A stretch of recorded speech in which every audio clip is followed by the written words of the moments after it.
Sir Gutesa, may update na po ba? Makikipag-usap na? We have no contact. There has been no word from the Senate about Gutesa. So we're just hoping he's okay and that he can shed light on his affidavit. Kasi nga, alam ka naman pag-usapan yan, tapos hindi naman nila pangangatunganan. Siyempre, naglabas sila ng ebidensya, surprise witness, the persons who produced the witness should be responsible for the witness. Sir, sa gitna ng usapan ng restitution, sinabi ng abogado ng mga diskaya na financially constrained na sila. Hindi, kasi frozen na yung funds nila. So, it will rely on that. And wala pa tayo sa wala pa tayo sa stage na yon para sa state witness has to be identified. Hindi tayo nagmamadali doon It's something that has to be threshed out properly. Kasi kaya ginagawa yung diagram, we're looking at the most guilty, the not most guilty, the least guilty, the people who will have to testify in court to be able to clinch the government's case. Kaya yan ang pinag-aaralan pa. Hindi naman sir para magiging soft ng DOJ sa kanila dahil... Hindi pa din lumambot dito kasi ano naman, yung mga testimony na yan, lumabas naman yan, walang witness protection And so far so good. No? Marami tayong natututunan, but we need more information. Marami pa kami pinaghahanda ang mga tanong. Hindi ito pwedeng madaliin Kasi itong proseso ng pagkuha ng testigo na para pawalang salabas sa simula sa pool pa lang, kailangan yan, mabebenepisyo ang taong bayan. Yun talaga tinitingnan natin, where the cases will benefit most, for what testimony. Kaya hindi po pwedeng madaliin ang pagkuha ng state witness. Protection for the witness, talks of plea bargaining, and other ways of lessening liability because of cooperation, we can go to.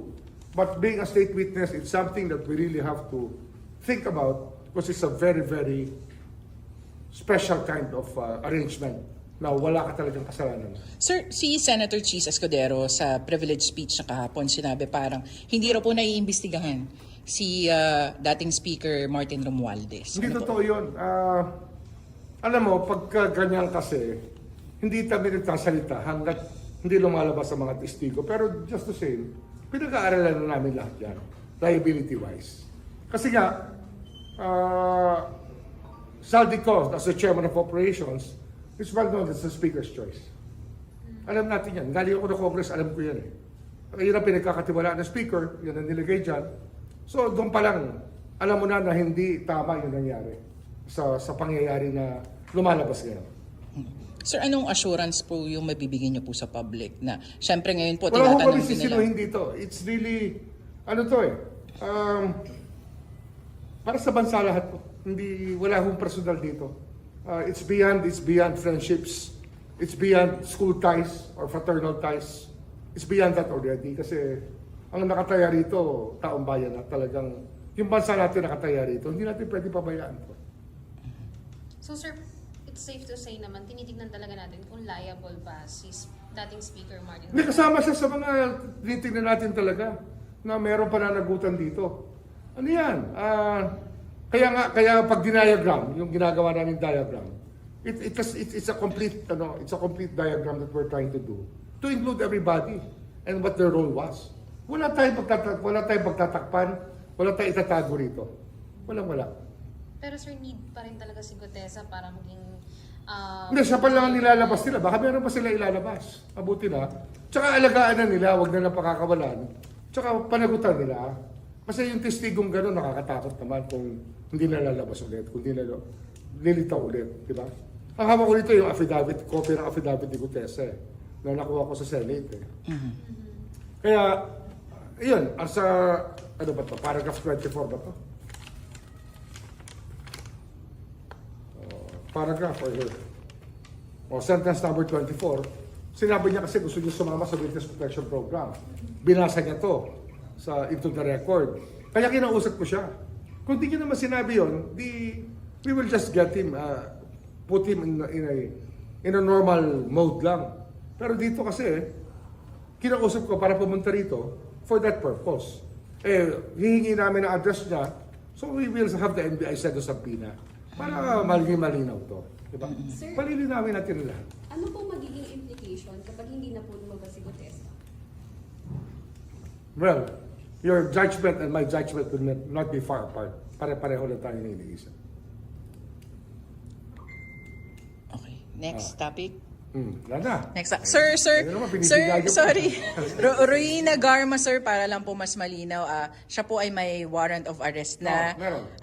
Ano na po yung next steps natin? Siya po ay pumunta ng Malaysia para po maging witness sa ICC. Pero meron nga po siyang warrant of arrest. Tayo po ba ay mag-a-apply for red notice ng Interpol? At ano po yung magiging mga next steps? Yun ang aming pag-uusapan tomorrow with the NBI.